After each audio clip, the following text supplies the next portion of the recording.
went to my first Michigan Fiber Fest in 1992, and probably a lot of you were wondering, what is a Fiber Fest? And we were wondering the same thing. My dad thought it might have been a laxative convention or something like that.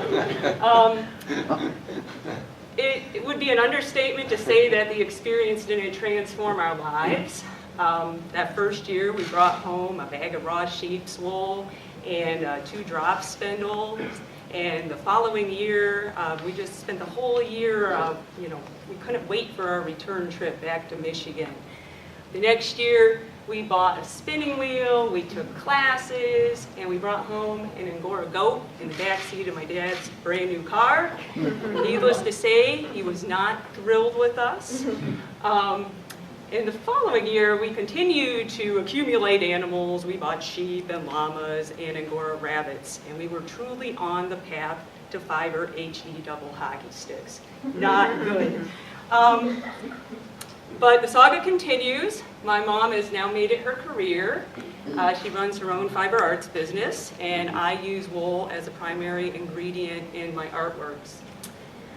This image depicts some heritage crafts, and heritage crafts that Michigan Fiber Fest celebrates has undergone an incredible revival over the last 3 decades. Crafts that are pictured like lace making and knitting, more and more people are turning to for recreational and self-fulfillment. Movements that you're all familiar with, like the do-it-yourself movement and the maker culture, are instrumental in getting more and more entrepreneurial and creative people to make things. It's a real popular movement at the moment. And making things, whether they be traditional physical crafts like these pictured, or doing things with new technologies like 3D printers and laser printers. In the hands of contemporary artists, such as these people represented in this slide, they're taking a lot of these heritage crafts and reinvestigating them in their work and exploring new possibilities with them and new functions for them in our society. A lot of the popularity of these current movements might be seen as a reaction against disposable, mass-produced objects in our society. Some of it can just be seen as a response to the disconnection a lot of us feel dwelling in urban society. But it's, like I said, it's a really popular movement right now. Going back to FiberFest, the first class I took was with this lady named Sue Puffpath, and she was talking about this weird process called felt making, and I became completely entranced by it. I became an apostle of felt after I witnessed her talk. In the first class, we had to make slippers. And mine were horrible. They were like full of holes, and one was bigger than the other. But I left the class feeling elated rather than as a failure. I was like, you can make anything with felt. It's amazing. Just to give you a little bit of background about felt, before I get into my work, it is the oldest textile form known to human culture.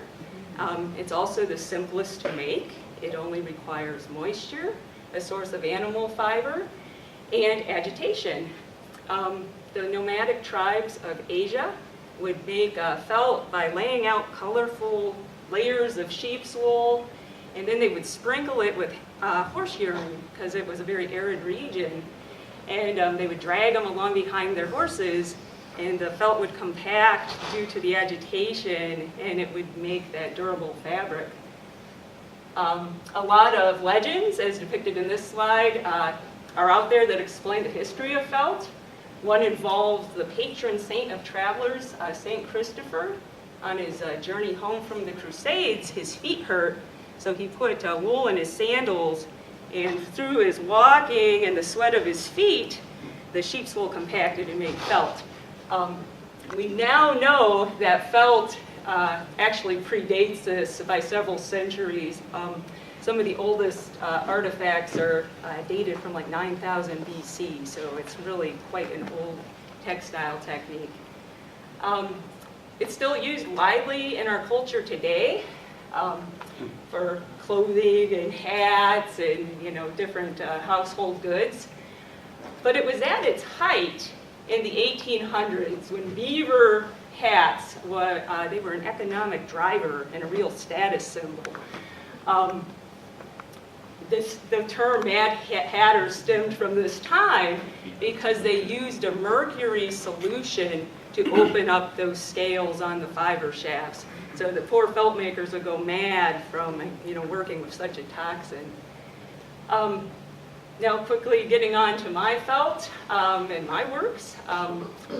Part of my job, I feel, as an artist educator is to keep some of these new traditions and past traditions alive and mix them and try to evolve them with current technologies, new forms, and applications. I also work in printmaking, and I use felt as my primary substrate. I'll pass around some examples for you guys. If anybody's allergic to wool, you might not want to touch them. You can just drop them. I won't be offended. Here's some examples of printed ones. I print patterns that are related to human civilization. A lot of the patterns are from biology. Some of them are from architectural blueprints, infrastructure. And I print on the felts and then sew them together into these sort of elaborate ecosystems. A lot of these places are from places that we're all familiar with in the Midwest, including farmlands, caves, if you're from Kentucky or Tennessee, and also a lot of swamps. I grew up in Michigan, so it was surrounded by wetlands. The prints on the felts add layers of meaning and information, and I see it as like a melding of our landscape, which is my primary genre, with human culture. The installations are really labor intensive. They take hundreds of hours to make the felt, and that's before I even get to the printing. I'm not a technophobe at all. I love technology and I utilize it a lot, even though I do a lot of these physical processes. Most of the images you see printed on the felts were generated by the computer, transferred to plates, and then they were applied with traditional print processes. One of the newest things I've been working on has been getting away from printing ink altogether, and I've actually been stenciling seeds onto the felts. Seeds and felts work really remarkably well together. Felt is a remarkable substrate for the cultivation of plants, and there's a lot of really innovative botanists who are currently working with felts.